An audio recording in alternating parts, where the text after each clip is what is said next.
I first would like to thank the organizers, which give me the opportunity to talk in front of this distinguished audience, and in particular, my friend Roger Kornberg, who will allow me to talk about what I think is a big danger which is facing science today. I agree with most of what has been said before about science and the relationship between science today and the history of science, and you will see that I will make some remarks which are pertinent to that. We have to say that we live in a time of dazzling scientific progress. Quantum physics was born exactly 1 century ago, and it has revealed to us the secrets of the microscopic world. This knowledge has led to the invention of practical devices which surround ourselves in our everyday life and which has changed our lives. The lasers, the computer, the internet, magnetic resonance imaging, the GPS system, and I go on and on.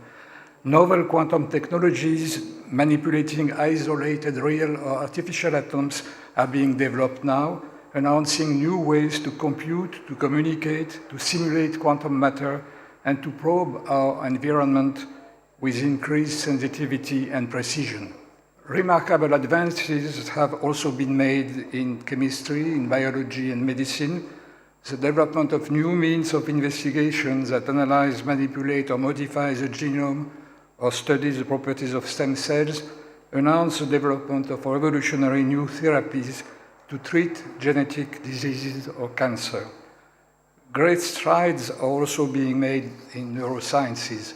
All these advances give us hope that science will be able to provide answers to the serious problems facing humankind, whether it's suppressing the causes or mitigating the effects of global warming, searching for new renewable and non-polluting sources of energy, or protecting us against pandemics through vaccination based on new scientific concepts.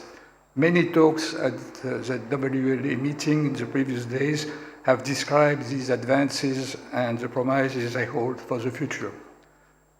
The great paradox is that these successes of science are accompanied by a growing distrust of it in society. Science is under attack from the proliferation of fake news circulating on social networks. The irony is that these attacks are propagated by the extraordinary means of communication that science has made available to society, such as the internet and smartphones. The current development of artificial intelligence, which increases the means of manipulating minds, amplifies the potentially destructive power of these attacks. What is the explanation for this paradoxical situation?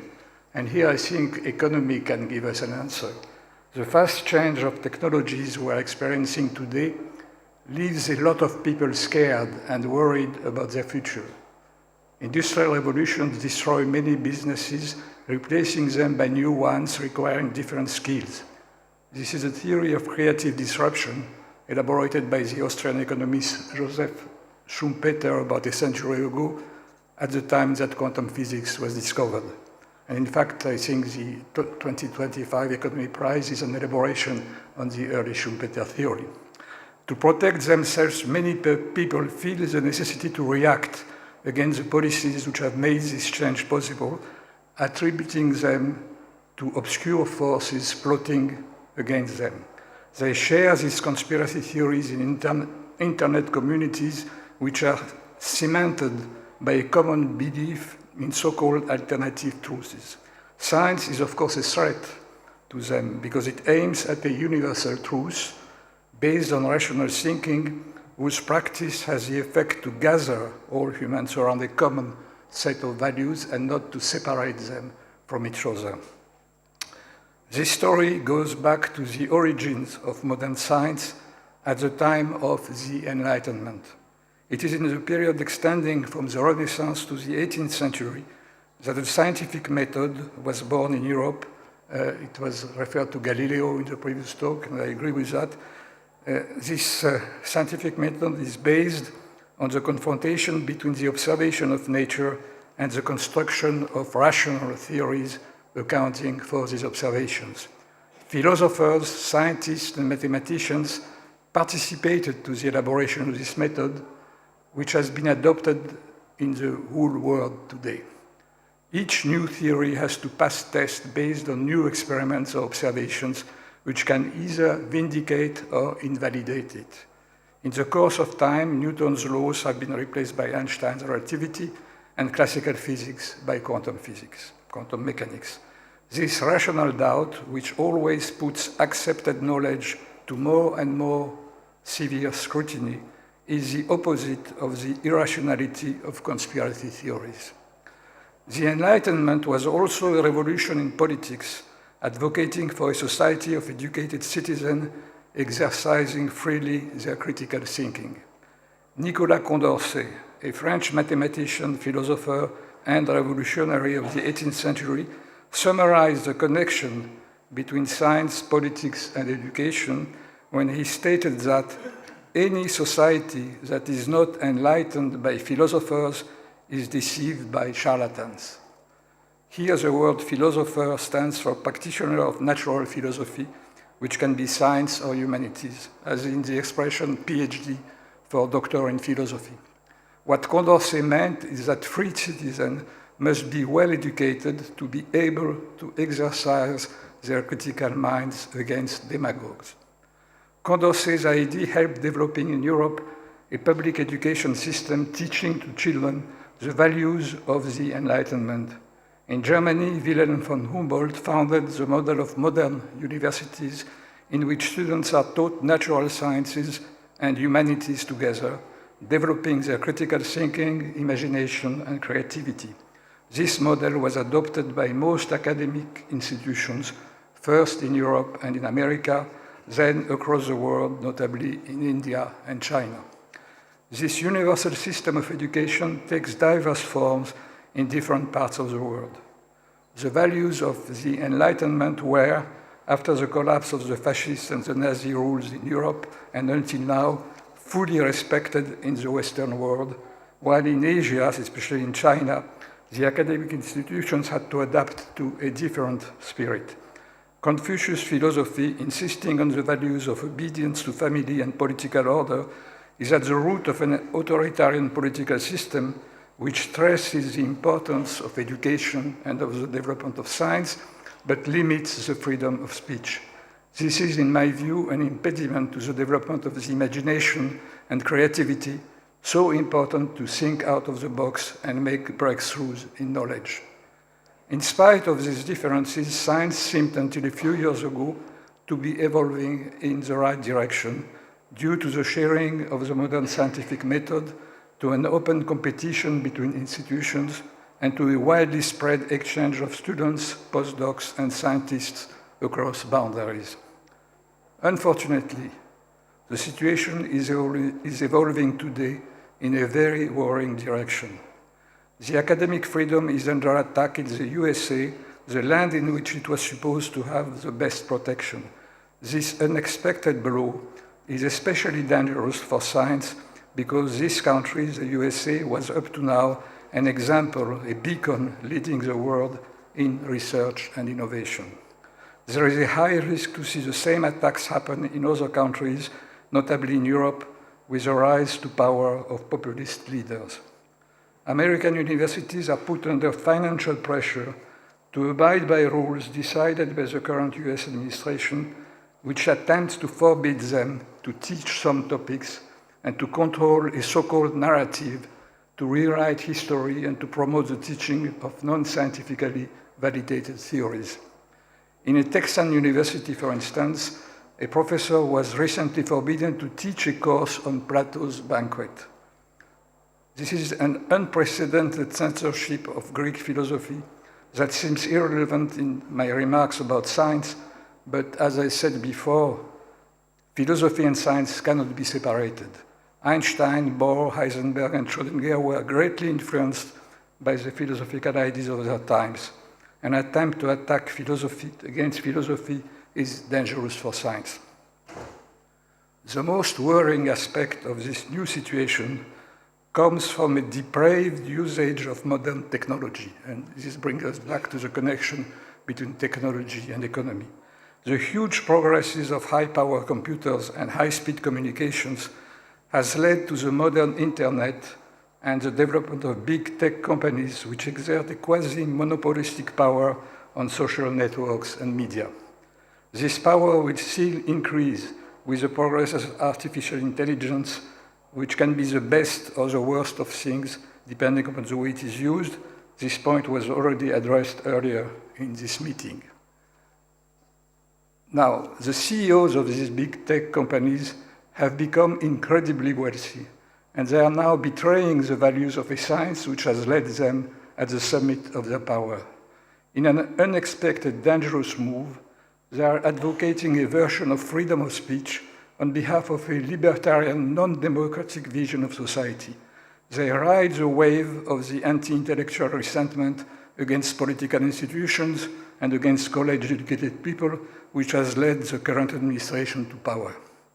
They aim at creating a society in which they will have a super-state influence to dictate their will.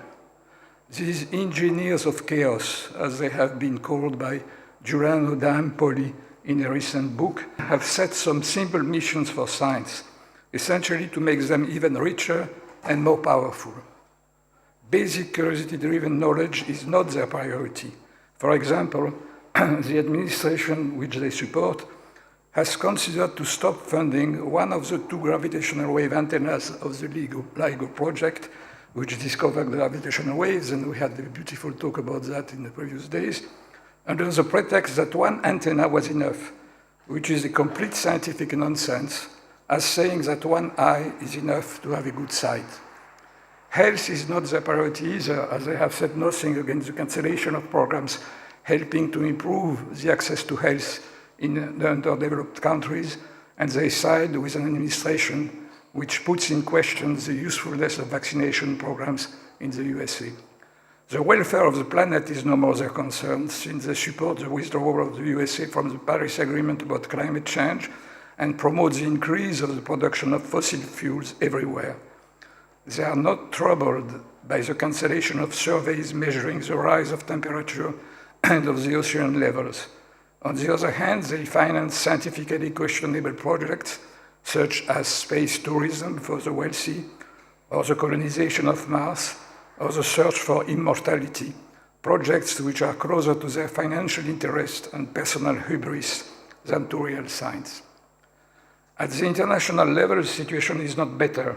The decisions made by the administration jeopardizes the collaboration on all kinds of scientific and cultural projects, as illustrated by the withdrawal of the USA from the UNESCO and from the WHO.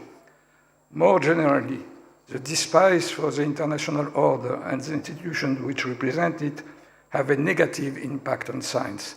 The geopolitical tensions are decreasing the exchanges of scientists between the West and the South. The pretext is to protect research in areas like quantum technologies, nuclear and AI research, considered as important for defense.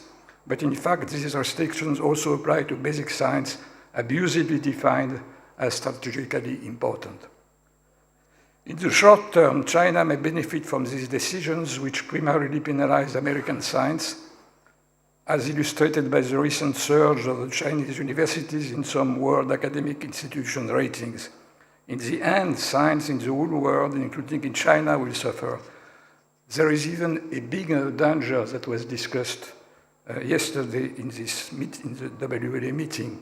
The geopolitical chaos and the law of the strongest, which prevails today in Ukraine and in other parts of the world, including this one here, raise the specter of a nuclear war which might destroy civilization itself. What should we do to direct the world and science towards a more promising future? International collaboration should be reinforced, not weakened. Treaties limiting the use of nuclear weapons should be reactivated, as well as agreements about the ethical use of AI. The borders should open again, leaving scientists to communicate freely, and the big tech companies must be regulated to avoid their taking the financial and political control of the world. Europe, in which the scientific evolution was born, must play a more assertive role in world affairs and help to reverse this bad direction towards which science is heading today. This requires courage, wisdom and leadership, as well as a good knowledge of science by political leaders, and of course, more money injected into science to keep threatened projects alive while waiting for better times. Young scientists in particular should take an active part in the efforts to restore the values of science because they are the first to suffer from the current crisis. You may think that I am daydreaming by giving these kind of general solutions. I do believe, however, that we have motives for hope.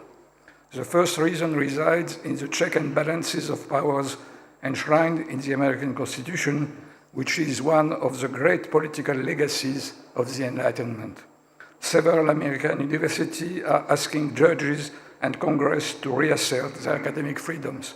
What would be the immediate outcome of these steps is uncertain.